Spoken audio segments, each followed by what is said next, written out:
আসসালামু আলাইকুম। স্কুলে ভর্তি আবেদনের তারিখ, লটারির তারিখ, লটারিতে নির্বাচিত শিক্ষার্থীদের ভর্তির তারিখ, প্রথম ও দ্বিতীয় ওয়েটিং লিস্ট কবে থেকে শুরু হবে জানবো সমস্ত খবর। তবে আপনি যদি যুদ্ধের জীবন চ্যানেলে নতুন থাকেন, চ্যানেলটি অবশ্যই সাবস্ক্রাইব করবেন, পাশেই থাকবেন। এবারও সরকারি বেসরকারি মাধ্যমিক স্কুলগুলোতে লটারির মাধ্যমে শিক্ষার্থী ভর্তি করা হবে। আগামী 19 নভেম্বরের মধ্যে এ বিজ্ঞপ্তি প্রকাশ করা হবে।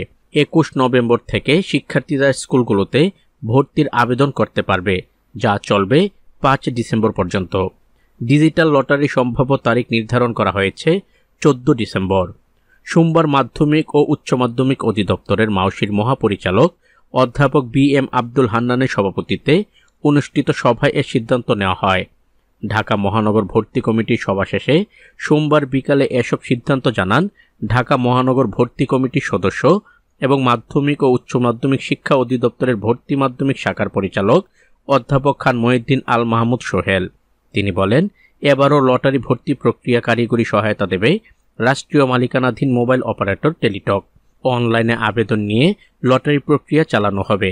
অধ্যাপক খান মহিউদ্দিন আল মাহমুদ সোহেল বলেন, সবার সিদ্ধান্ত অনুযায়ী 12 থেকে 19 নভেম্বর প্রধান শিক্ষকরা অনলাইন রেজিস্ট্রেশন ও শূন্য পদের তথ্য সফটওয়্যারে আপলোড করতে পারবেন। 13 নভেম্বর থেকে টেলিটক কাজ শুরু করবে। ভর্তি বিজ্ঞপ্তি প্রচার হবে 13 থেকে 19 নভেম্বরের মধ্যে। লটারিতে নির্বাচিত শিক্ষার্থীরা 17 থেকে 21 ডিসেম্বরে ভর্তি হতে পারবে। এবারও ভর্তির ক্ষেত্রে প্রথমবারের মতো 2টি অপেক্ষমান তালিকা ও ওয়েটিং লিস্ট থাকবে। 22 থেকে 24 ডিসেম্বর প্রথম ওয়েটিং লিস্ট থেকে এবং 27 থেকে 30 ডিসেম্বর দ্বিতীয় ওয়েটিং লিস্ট থেকে শিক্ষার্থীদের ভর্তির সুযোগ দেওয়া হবে। তো আজ এ পর্যন্তই। দেখা হবে অন্য এক নতুন ভিডিওতে। ততক্ষণ পর্যন্ত সবাই ভালো থাকবেন, সুস্থ থাকবেন। আল্লাহ হাফেজ।